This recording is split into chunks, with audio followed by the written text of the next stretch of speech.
Hello guys, നമ്മളിന്ന് hospital management കോഴ്സിൻ്റെ details ആണ് നോക്കാൻ പോകുന്നത്.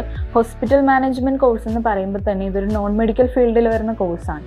ബേസിക്കലി ഇതൊരു മാനേജീരിയൽ കോഴ്സായിരിക്കും. ഹോസ്പിറ്റൽ മാനേജ്മെൻറ്റ് എന്ന് പറയുമ്പോൾ തന്നെ നമ്മൾ ഒരു പേഷ്യൻ്റ് ഡോക്ടേഴ്സിൻ്റെ ഇടയിലുള്ള കാര്യങ്ങൾ മാനേജ് ചെയ്യുന്നതായിരിക്കും വരുന്നത്. നമ്മുടെ ഹ്യൂമൻ ബീങ്ങിൻ്റെ ഒരു ലൈഫ് അല്ലെങ്കിൽ മനുഷ്യരുടെ ഒരു ലൈഫ് നോക്കിയാൽ തന്നെ ഹോസ്പിറ്റലിന് എന്തോരം ഇമ്പോർട്ടൻസ് ഉണ്ടെന്ന് നമുക്ക് എല്ലാവർക്കും അറിയാം. മറ്റൊരു ഇൻഡസ്ട്രിയായിട്ട് നമ്മുടെ ഹോസ്പിറ്റൽ മാനേജ്മെൻറ്റിൽ ഹോസ്പിറ്റലിനെ കമ്പയർ ചെയ്യുവാണെങ്കിൽ ഒരു മനുഷ്യൻ്റെ ജനനം തൊട്ട് മരണം വരെയുള്ള കാര്യങ്ങളിൽ നമ്മൾ ഹോസ്പിറ്റലുമായിട്ട് ബന്ധപ്പെട്ടിരിക്കുകയാണ്. അത് നമുക്ക് ബർത്ത് സർട്ടിഫിക്കറ്റ് മുതൽ ഡെത്ത് സർട്ടിഫിക്കറ്റ് വരെ പ്രൊവൈഡ് ചെയ്യുന്ന ഹോസ്പിറ്റൽസ് ആണ്. അതുപോലെ തന്നെ ഹോസ്പിറ്റലിൻ്റെ അഡ്മിനിസ്ട്രേഷൻ അല്ലെങ്കിൽ ഹോസ്പിറ്റൽ മാനേജ്മെൻറ്റ് എന്ന് പറയുന്നത് തന്നെ ഹോസ്പിറ്റലിൻ്റെ ഒരു എല്ലാ മേഖലയും തമ്മിൽ കണക്ട് ചെയ്യേണ്ടി വരും.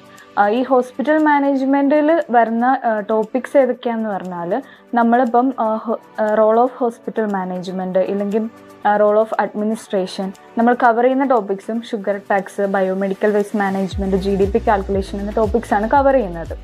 ഇതിൽ വരുന്ന ഒരു ജോബ് റോൾ എന്ന് പറയുന്നത് പേഷ്യൻസിൻ്റെ A to Z വരെയുള്ള ഡീറ്റെയിൽസ് കളക്ട് ചെയ്യുക, ഡോക്ടേഴ്സിൻ്റെ അപ്പോയിൻമെൻറ്റ് അസൈൻ ചെയ്യുക, സർജിക്കൽ അല്ലെങ്കിൽ ഫാർമസി കാര്യങ്ങളൊക്കെ കളക്ട് ചെയ്യുക അല്ലെങ്കിൽ അത് അറേഞ്ച് ചെയ്യുന്നതൊക്കെ ആയിരിക്കും ഹോസ്പിറ്റൽ മാനേജ്മെൻറ്റിൽ വരുന്ന ഒരു ജോബ് റോള്. നമ്മൾ ഇവിടെ ക്വാളിഫിക്കേഷൻ പറയുന്നത് +2 എബോവ് ആണ് ക്വാളിഫിക്കേഷൻ വരുന്നത്. അതെന്ന് പറഞ്ഞാൽ നമ്മൾ കമ്മ്യൂണിക്കേഷൻ സ്കിൽ എത്ര ബെറ്റർ ആണോ അതനുസരിച്ച് നമുക്ക് പോസ്റ്റ് കിട്ടും. പോസ്റ്റിൽ ഹയർ ലെവൽ പോസ്റ്റ് കിട്ടും. അപ്പോൾ നമ്മൾ +2 ആണ് ഇവിടുത്തെ ക്വാളിഫിക്കേഷൻ വരുന്നത്. അതുപോലെ തന്നെ നമ്മുടെ ഒരു സാലറി പാക്കേജ് വരുന്നത് എത്രയാണെന്ന് പറഞ്ഞാൽ 2.5 lakh to 6.5 lakh വരെയാണ് പെർ ആനം നമുക്ക് സാലറി പാക്കേജ് വരുന്നത്. ചിലപ്പോൾ നമ്മുടെ കമ്മ്യൂണിക്കേഷൻ സ്കില്ല് ബെറ്റർ ആണെങ്കിൽ നമുക്ക് +2 ക്വാളിഫിക്കേഷൻ വെച്ചുകൊണ്ട് തന്നെ നമുക്കൊരു ഹയർ ലെവൽ പോസ്റ്റിലോട്ട് നമുക്ക് ജോബ് കിട്ടും.